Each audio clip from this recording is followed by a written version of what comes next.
time's up. Let's do this. We're in for a wild night.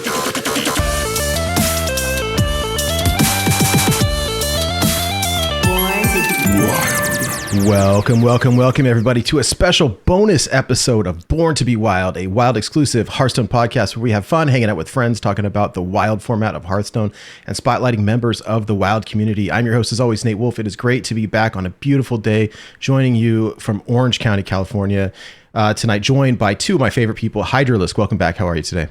I'm doing absolutely fantastic, joining everybody from the greater Vancouver area. Pretty smoky up here, but I'm doing great, and we've got a really cool thing to share with you guys, so I'm pretty stoked. Absolutely. And ElectricSheepCity, welcome back. How are you, friend? Meowdy friends, I'm doing fantastic, coming at you from the greater Denver, Colorado area, and excitement abounds to dive into the special bonus episode. Oh, absolutely. So we said that this is a special bonus episode. So what makes it so special?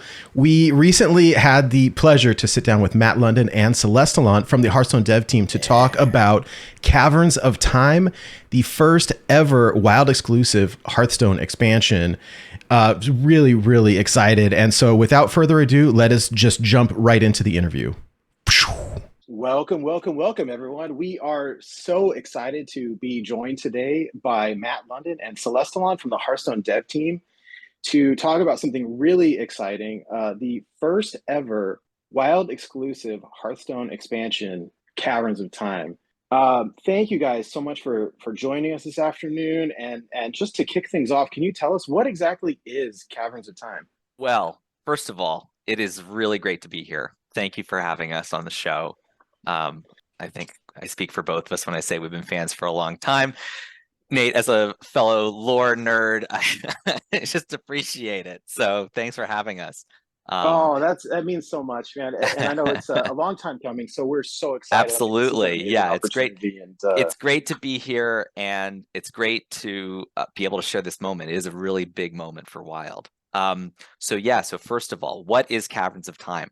Caverns of Time, like you said, is a new direct to Wild Hearthstone set. It is a combination of over 100 buffed, powered up, super powered up Hearthstone cards from the past, as well as many new cards, which will be entering only Wild and some Twist formats. So, and those cards are sort of themed around this set idea of the Caverns of Time. And it should be a great way for people to add some new toys to their Wild decks that maybe are too powerful or too dangerous for standard play, but should fit right in the sort of super powered format that Wild is. The other thing is that, this release is coinciding with a new format coming to Twist called Wonders. And that format encompasses all the sets of Hearthstone from Classic through Mean Streets of Gadgetzan, with Caverns of Time put in, including all of those buffed cards. So it's sort of like a remastered Wild 2016. And it's a really great way to kind of recapture some of those like awesome classic archetypes for decks that are so beloved by players, but maybe have fallen out of favor in competitive play in favor of more powerful, newer archetypes. This is so super cool. We're really excited for it. And this is why Nick and everyone else have been saying, don't dust your Wild collection, right? And so if you already own these cards, they're just automatically buffed, right?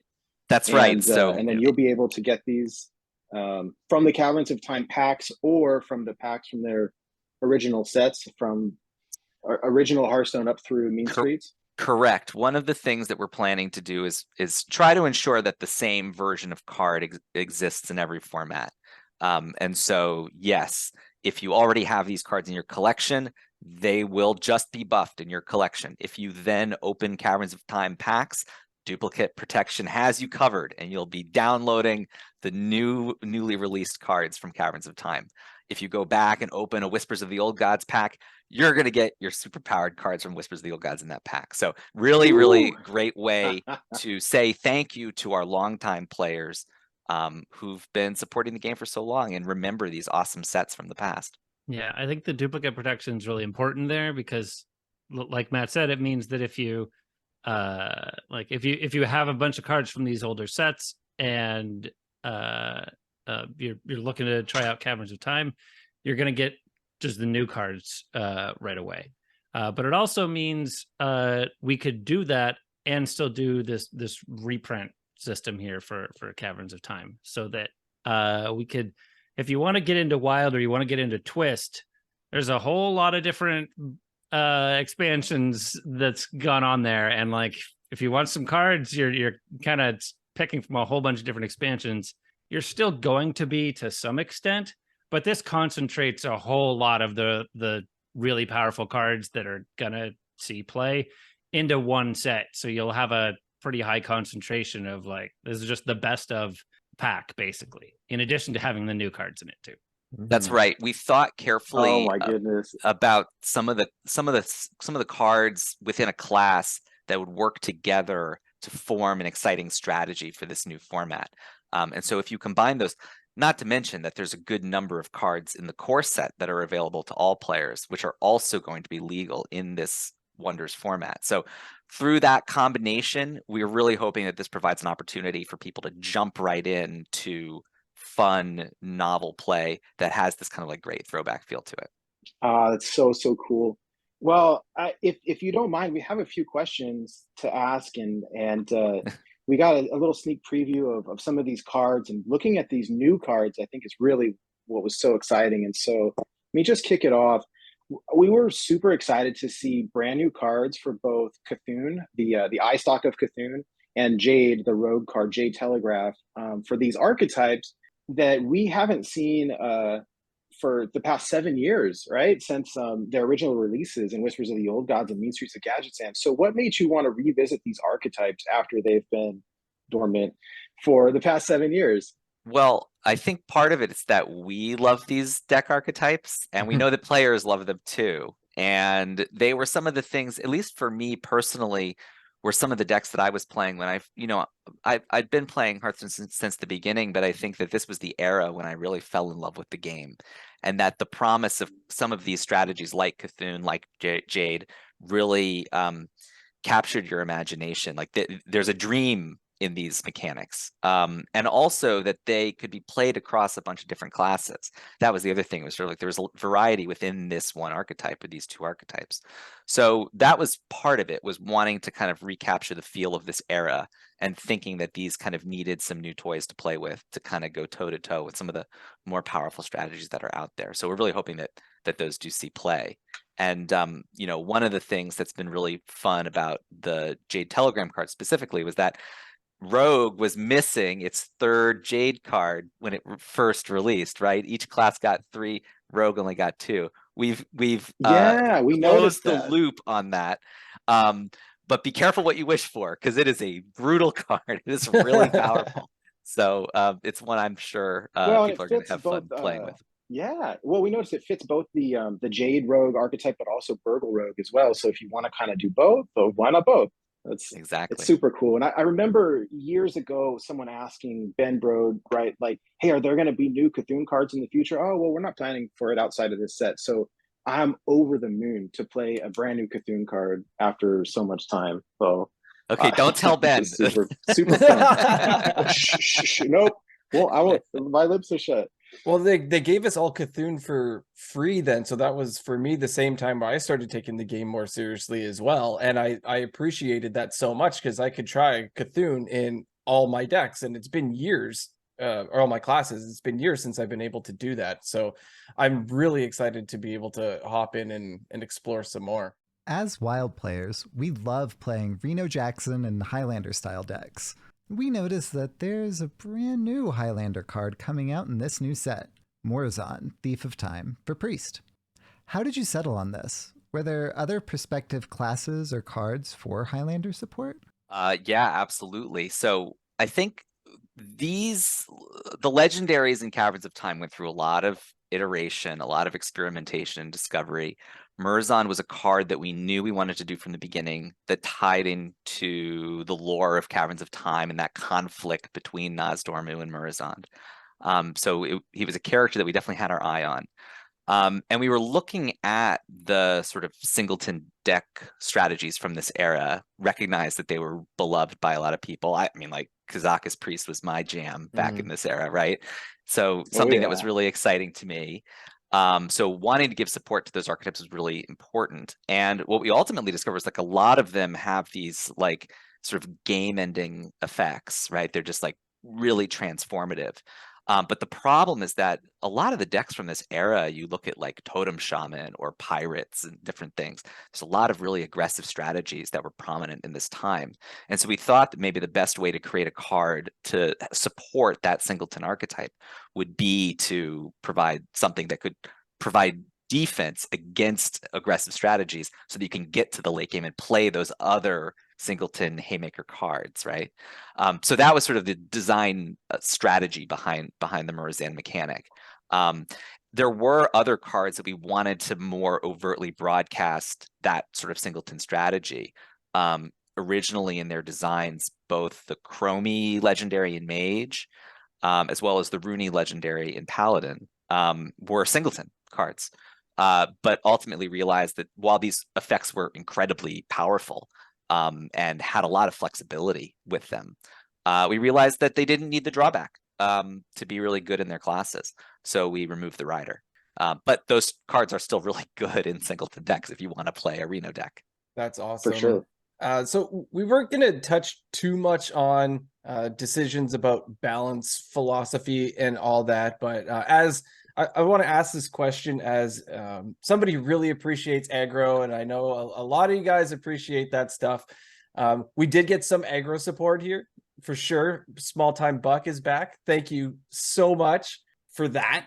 But I did want to ask, did you guys consider or test the long-ass question, are you going to give Patches charge back? Was that something you guys thought of? And or what? Let me know the story behind that if there is one. Yeah. I'm in charge now. Yeah, Patches has been like, when Patches had charge, Patches was like the strongest card in the game by large margin. And even after losing charge, still one of the strongest cards. That's toned down over time somewhat, but not that much. We tried it with charge again. No, it's still busted. So yeah, no charge on Patches, but I would still expect to see Patches see some play here.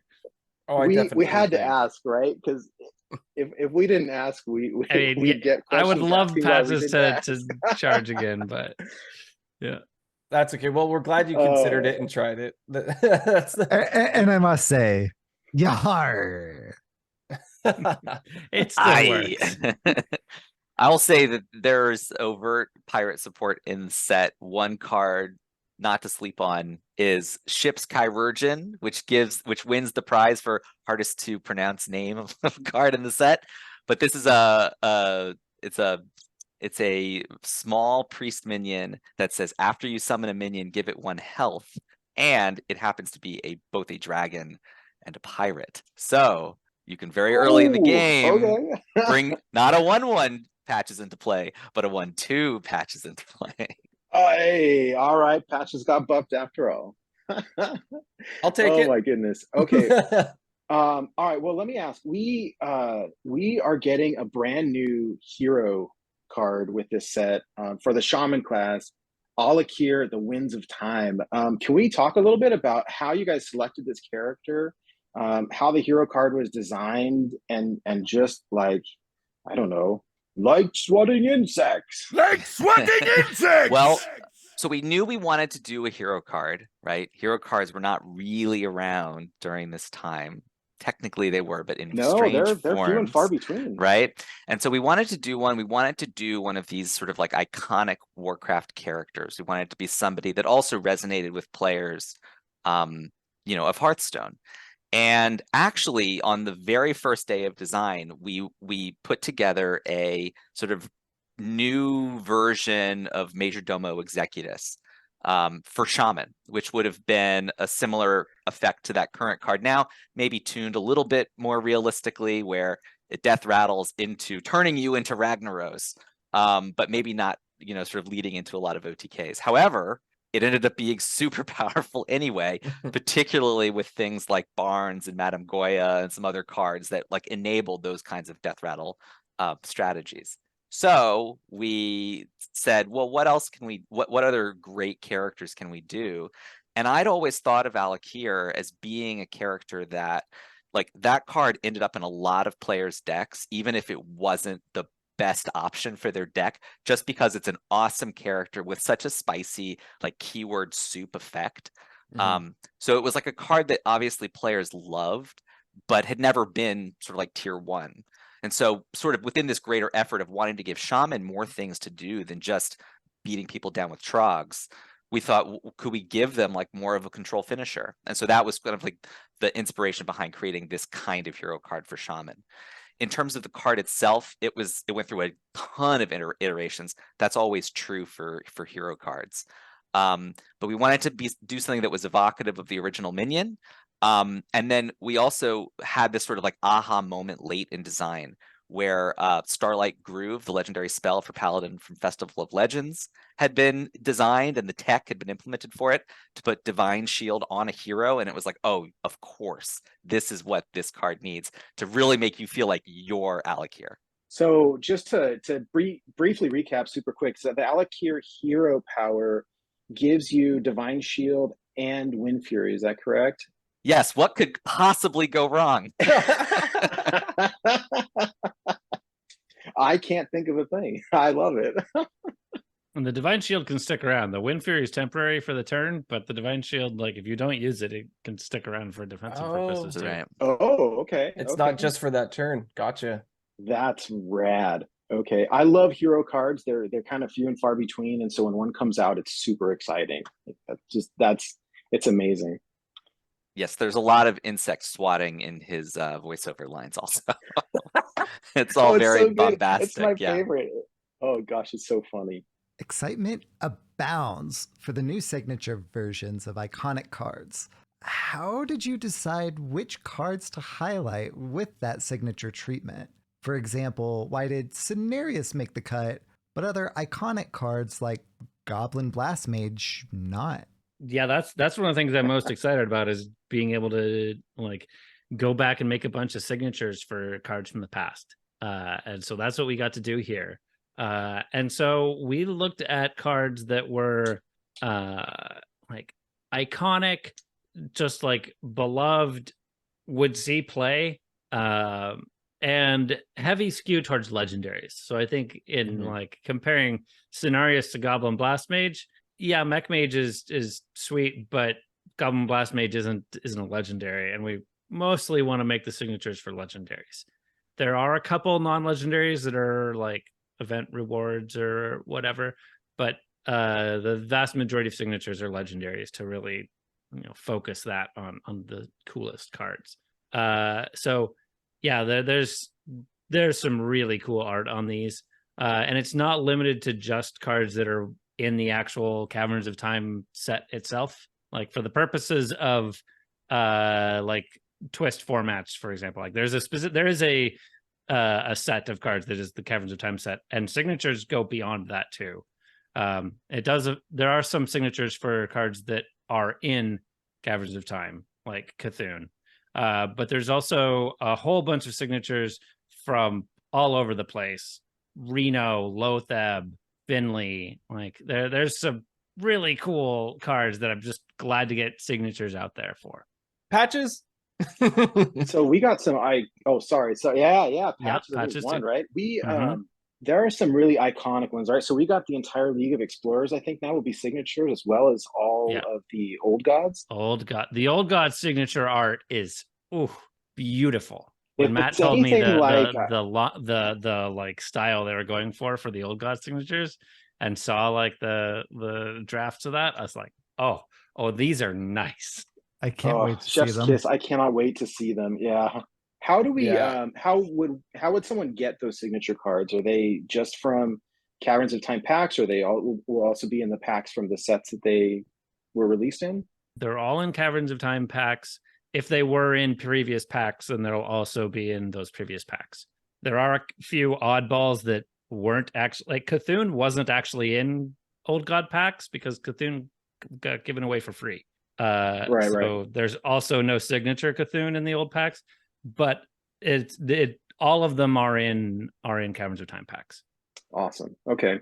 So even though Cthulhu wasn't in Whispers of the Old Gods packs, he is in Caverns of Time packs? Yeah, he escaped into the future. That's part of the lore of the set. So he's only in Caverns of Time now. Okay, cool. That's awesome. Another thing that we noticed is that there's two cards that got, I wouldn't say just buffs, but they're completely reworked into like new cards essentially. And these two are Hobart, Grapplehammer, and Cho'Gall. So what we were wondering is, how did you choose to rework these particular cards? There's so many cards to choose from, right? So just curious, what went into the thought of picking these two?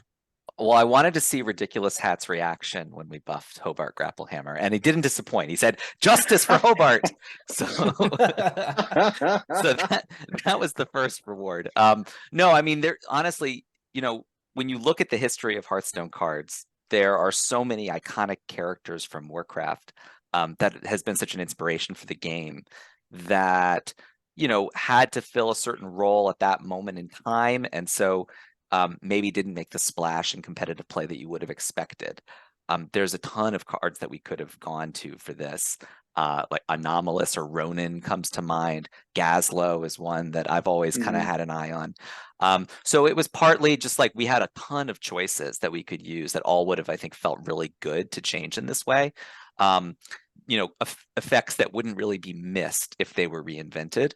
But also, wanted to find the ones that fit perfectly with the set that we were making. And so for Hobart, it was like we were looking very specifically at the sort of hand buff archetypes from Mean Streets of Gadgetzan that hadn't really been prominent in competitive play back in the day, wanting to bring those up into sort of the competitive feel that like the Kazaka strategies and the Jade strategies it had at that time. So shoring that up with Grapplehammer made a lot of sense. The other, for Cho'Gall, I mean, Cho'Gall is an iconic character in Warcraft lore. He's really critical to the Cthulhu storyline, which obviously is a major part of Caverns of Time, the set. So it made sense to revisit him as well, and then turn him into like a sweet build around for discard decks. And that was really cool to be able to like kind of give that as a signpost for people who pick up Caverns of Time to say like, this is the kind of deck that you can build if you're really excited. And that's a card I think is going to be really spooky and wild. So I'm looking forward to seeing how people try to break that one. And the truth is, in addition to those two, there are some other cards that were buffed that feel transformed in the way that they were powered up. So like Anubarak is one. The other one is Malorn. So these are cards that, their base effect feels pretty similar, but with their buffs, it's like, whoa, this opens up so much more space for deck design, thinking about how we can leverage these cards in our games. So I'm really excited about those ones also. It's exciting. It's really exciting to see, as kind of a lore nerd, to see a card like Cenarius or Anubarak or Malorn, like, that previously was not played a lot just because the effect wasn't super powerful, to get buffed to a point where it's like, we want to play it. It's really powerful. It's awesome because it's a really cool character. It's just it just makes it that much more exciting to play. Yeah. It's the whole, like, I think that the Hearthstone community focuses a lot on design and design decisions, but the truth is that there are so many creative people that go into the making of a card, whether that's the artists, the voiceover actors, the sound designers, the engineers that sort of help to make the cards what they are. And every legendary in Hearthstone has just artistry in it, in the VFX and the sound, the way it feels when you slam it into enemies. And if a card is not one of those cards that's in like a bunch of tier 1 decks, you might not experience it that much as you're playing the game. And so this was a great opportunity to be able to revisit some of those cards that have such spicy feeling effects and get them to kind of have a second debut in Caverns of Time. So that was another really nice thing about working on the set. Absolutely. Well, and it's not like, so I think, what is it? 113 cards getting buffed plus 34 or something new, brand new cards, right? And so it's not, the buffs are so significant, and we didn't have time to get into them all, but they're so significant that it's almost like we're getting, 130 plus brand new cards. It's amazing. Yeah. Yeah, exactly. That's kind of the idea, and really looking forward to seeing how this kind of like blast from the past shapes and molds the Twist format into something that feels really distinct, as well as just a ton of new content for Wild. A number of cards at a power level that normally would not be entering that format, and really seeing how people can both create new strategies and find new toys for their favorite decks. So now that we know why you chose these cards, what made you choose these particular effects for these reworked cards? I think it was mostly sort of thinking about it as it relates to both the Twist format and the Wild format.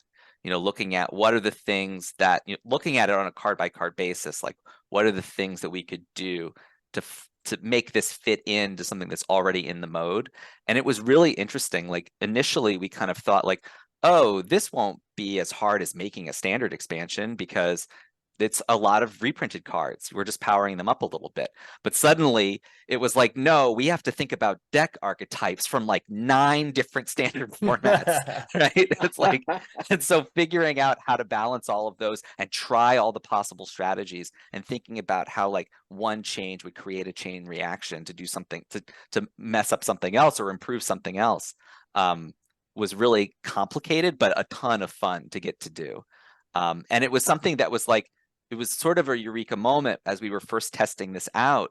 We had done very light touches to some of the balance to just shave off some rough edges, try to put in a little bit more 1-for-1 removal, try to put in a little bit more like ability to close out a game so you're not going to fatigue, just kind of smoothing off some of those awkward rough edges from early Hearthstone.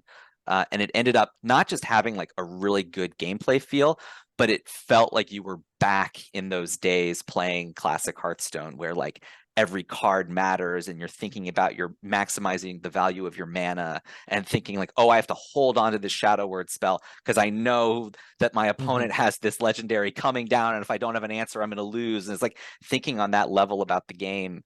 It's just been so fun and exciting when you've got those like limited resources as you're playing. So all of that was like super inspirational and informed a lot of the decisions that we made as we were balancing the set. So you said inspirational, and one of the most inspired cards from this new set is Rooney Time Explorer. Rooney looks incredible. Discover a location from the future. How did you come up with these? But it's from the future. Oh, now so we're gonna have to pronounce it like that with that emphasis every time now. Yeah, the future. Future. We'll turn on the reverb every time. It'll be perfect. Exactly. So in Year of the Griffin, we introduced these mercenary characters, including Zyrella. We had amazing stories about following the storyline for each of them, and Zyrella's was very much about trying to save her daughter Rooney. And now we get to see Rooney, and she's kind of grown up, and she's a time explorer. And for some reason, she seems to be skipping around the time ways, skipping around Azeroth and beyond. And she seems to be hunting for the perfect location to build something. What is she's looking for the best place for? Oh, sorry, Hat's telling me we're out of time. Sorry, we gotta go. No! Sending frantic chats. Oh. Sorry, time's up. We'll talk more later. Bye. No!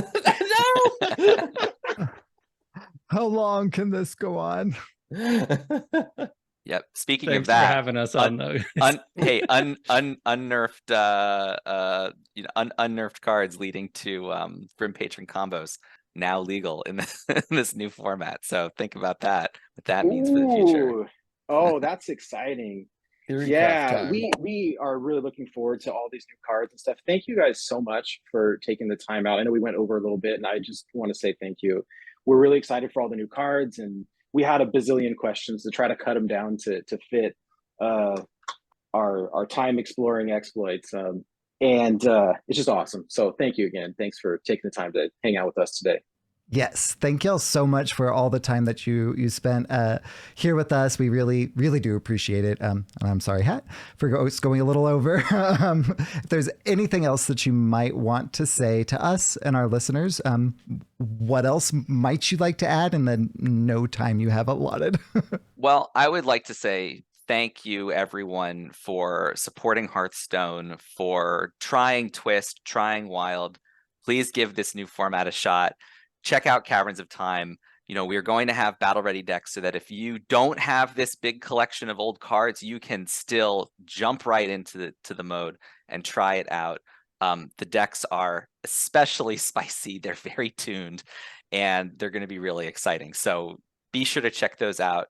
And yeah, I mean, you'll see me on the ladder. I'm going to be rocking probably 12 decks on day one. So looking forward to it. I can't wait. Thank you. Thanks all. And we're back. Wow, that was such an amazing opportunity. Really just incredible. And wanted to briefly recap. So Caverns of Time is the first ever Wild exclusive Hearthstone expansion with patch 27.2 launching today, August 22nd. We will see 113 buffs to Wild cards. If you already have these cards in your collection, you'll see buffs with the launch of this patch, and you can play with them right now. If you don't have these cards, they can be obtained from their original sets or from the brand new Caverns of Time packs, which officially releases on August 31st and includes not only these buffed cards, but 34 brand new direct to Wild cards. Also, hidden amongst the Caverns of Time packs are special signature versions of other iconic Wild cards, like the League of Explorers and the Old Gods. So very, very cool. There's so much all happening at the same time. And then right at the very end, we ask about Rooney, and we get a little bit of a story. Rooney is like traveling through time to different locations, and she's building something. And then, oh, wait, hold up. Interview over. Like, talk about messing with the time continuum. Oh my gosh. Right. How long could that not go on? We needed to know. So we don't know, but that was so cool. I don't know why they didn't tell us. I feel like that was a cliffhanger on purpose, but it left me wondering and very excited. It's all so cool. It's so cool. Right? Teasing like possible future expansions. Like, are they real? Are they not? We don't know. It's so neat. Yeah, so speaking of time, we had some other questions that we knew that we probably wouldn't have the time to ask, but would have loved to. So we wondered, for example, totally totems, summons all 5 basic totems, overload 1. Wait a minute, how many? 5 totems. So that means we get Wrath of Air back. Like, how does that work? Is that going to be incorporated to the hero power at all? Probably not, but maybe. Is that hero power going to be in Twist? Like, maybe? I don't know. What? I want to know so much.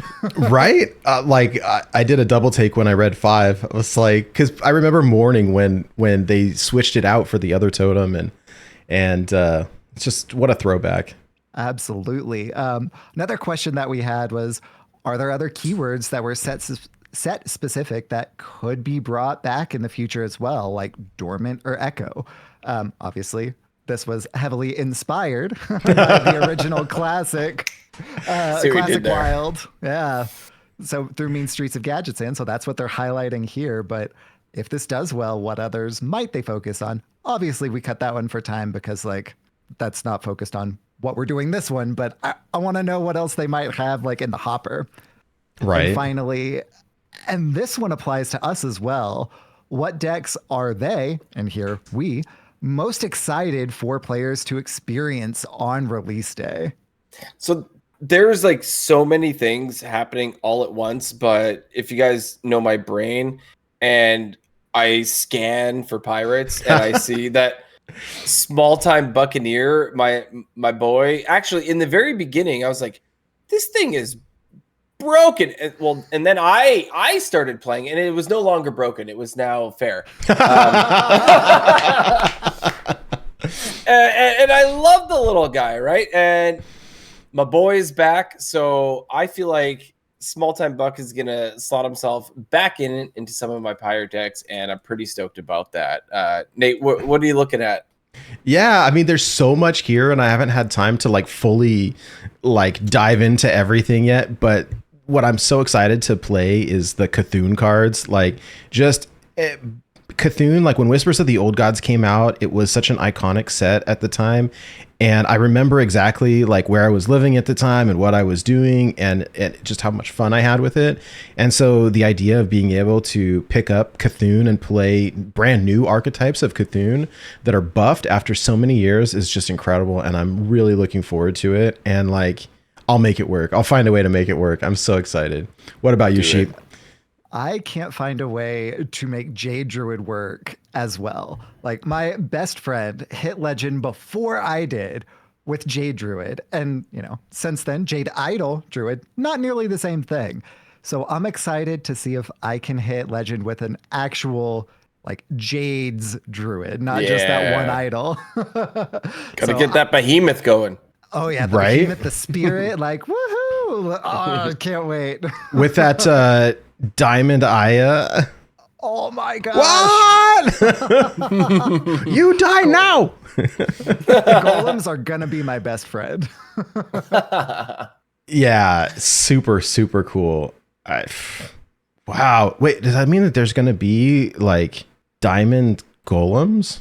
I don't think so. How they've done other like diamond or signature stuff that makes tokens, they've been golden tokens. So we'll probably still see those golden jade golems. Hey, I love gold. They're still shiny. I'll take the shinies. Oh yeah. Oh man. Well, I'm just so excited. You know, we joked a long time ago that saying like wild is where you go to play your favorite decks of yesteryear. It was like kind of a joke because over time there's all this power creep and like, sure, you can play your favorite old deck, but like it's not very good. But because they're buffing so many cards, like just the fact that we can go through and play old archetypes like Jades and Cthulhu's, or we can create new archetypes with all these buffed cards. Like it literally puts a new twist, but on the format. And like pun intended, but like I just think it's so cool because it really changes up the whole makeup of the format, and I'm really excited to play it. I think it kind of revitalizes things, which is something for me personally that's really exciting. So who am I? None of your business. Well, additionally, I'm super excited to see like they rounded out the Jades for Rogue. Like we finally get the complete Jade package after all these years. Like, just can't wait. Right? Super, super cool. Well, friends, that wraps it up for this super short bonus episode. For those of you longtime Born to Be Wild enjoyers, thank you so much for your support. Thank you for being here. And for those of you joining us for the very first time, thank you so much. We really appreciate your support. We do record a new episode each week live on Twitch, and then episodes are posted shortly thereafter to YouTube and the other audio podcast platforms. For more information, check us out online at our website, borntobewildhs.com. And we will see you back next week for another new episode of Born to Be Wild. Wild. Job is done.